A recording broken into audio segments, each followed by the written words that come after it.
देख रहे हैं स्टार्स लाइव न्यूज, निष्पक्ष खबर आप तक। आप सभी दर्शकों को नमस्कार। आप देख रहे हैं stars live news Uttar Pradesh, निष्पक्ष खबर आप तक। मैं शाहिद अली, दिनभर की मुख्य खबर। कानपुर नगर भाजपा नेता बोले, बेबुनियाद आरोप लगाकर एफआईआर करने वाले के खिलाफ करेंगे मानहानि का दावा। आपको बताता चलूं, कानपुर शहर की राजनीति के गद्दावर भाजपा नेता Virendra Dubey advocate supreme court और उनके परिवार के खिलाफ जमीन हड़पने के आरोप पर कोतवाली थाने में कोर्ट के आदेश से एफआईआर दर्ज होने के बाद सोमवार को अशोकनगर स्थित जर्नलिस्ट क्लब में भाजपा नेता वीरेंद्र दुबे पत्रकारों से रूबरू होकर अपना पक्ष रखा और दर्ज मुकदमे को झूठा और बेबुनियाद बताया। एफआईआर दर्ज कराने वाले खिलाफ कानूनी कार्रवाई करने की बात कही। भाजपा नेता वीरेंद्र दुबे ने बताया कि वो Radhe holding limited legal director हैं और उनकी बेटी अपर्णा दुबे कंपनी की डायरेक्टर।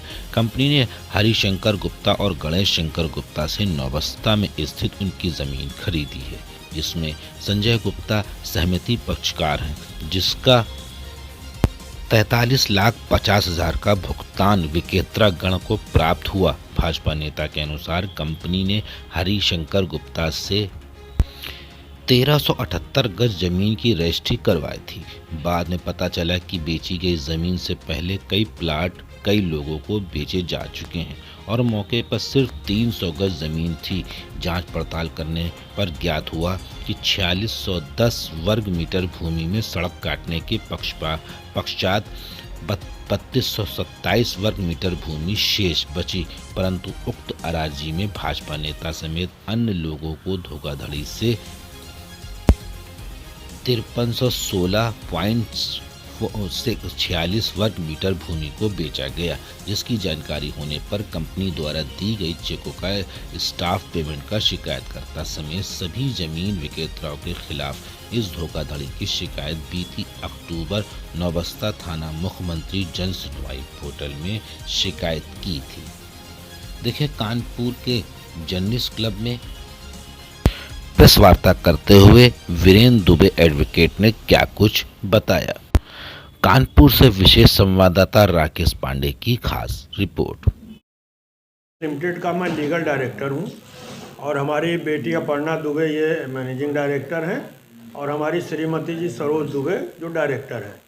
इसमें हमने एक गुप्ता परिवार में, जिसमें हरिशंकर गुप्ता, गणेश शंकर गुप्ता, संजय गुप्ता, गोपी शंकर गुप्ता, विजय शंकर गुप्ता, इन सब लोगों में मुकदमेबाजी चल रही थी, झगड़ा हो रहा था।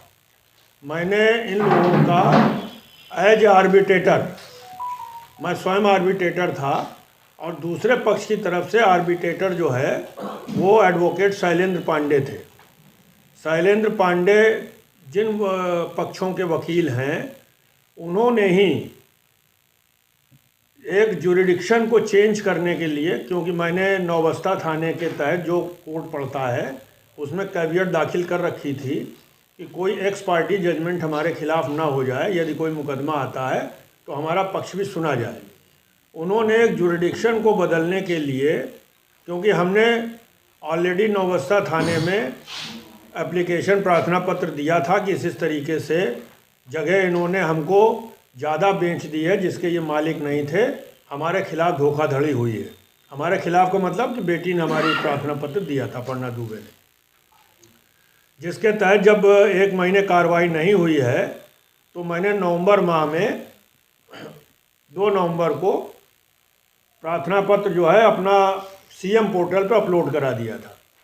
तो सीएम पोर्टल पे जब अपलोड हुआ है उसके बाद उसकी जांच हुई है। उन्होंने जांच, जो आपको हमने कागज़ दिया उसमें लिखा हुआ जांच में उन्होंने फाइंडिंग दी कि ये सिविल नेचर का मैटर है, इसमें आप सिविल कोर्ट जाइए।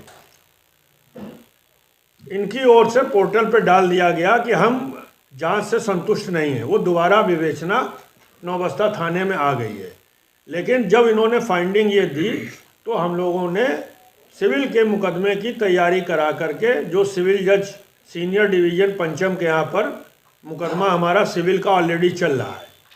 तो अब मेरा सिर्फ जो हमने पुलिस कमिश्नर से दरख्वास्त की है, जो एप्लीकेशन लिखी है, कल मिलेंगे जा कर के, हमने भारतीय जनता पार्टी के कार्यकर्ता होने के नाते हमने भारतीय जनता पार्टी के नगर के और प्रदेश के शीर्ष नेतृत्व को भी इसकी जानकारी दी है कि इस तरीके से पुलिस कोई भी न्यायप्रिय टाइम पे सुनवाई नहीं कर रही है। ये 3 महीने हो गए हैं हमको दरखास्त दिए हुए, उसमें उनको सीएम पोर्टल से जब आया था, इंस्पेक्टर नौबस्ता को स्वयं कमिश्नर के यहाँ भेजना चाहिए था, पुलिस कमिश्नर के यहाँ, और वहाँ से परमिशन लेनी चाहिए थी कि साहब ये 420, 467, 468 का मुकदमा बनता है, लेकिन उन्होंने शिथिलता बरतते हुए नहीं उसको किया। इन बिटवीन इन्होंने कोतवाली में इन तथ्यों को छिपाते हुए कोर्ट को गुमराह करके, मतलब तथ्य अगर ये बताते कि हमारे खिलाफ कोई एप्लीकेशन दी गई है, कोई मुकदमा की विवेचना चल रही है, तो ये मुकदमा कभी भी 156(3) में या 173, 174(3) में नहीं लिखा जाता। लेकिन चूंकि इन्होंने वो तथ्य जो है छिपा लिए, और कोर्ट को गुमराह करना इटसेल्फ अपराध है। किसी कोर्ट को भी आप गुमराह करते हैं, ये अपने आप में भी अपराध है। तो इसलिए जो अपराध इन्होंने ये किया है, प्लस इन्होंने जो हमारी और हमारे परिवार की छवि को खराब किया है, मैं उसमें मानहानि का दावा भी करूंगा, कंपनी की तरफ से दावा होगा। आप देख रहे थे स्टार्स लाइव न्यूज, निष्पक्ष खबर।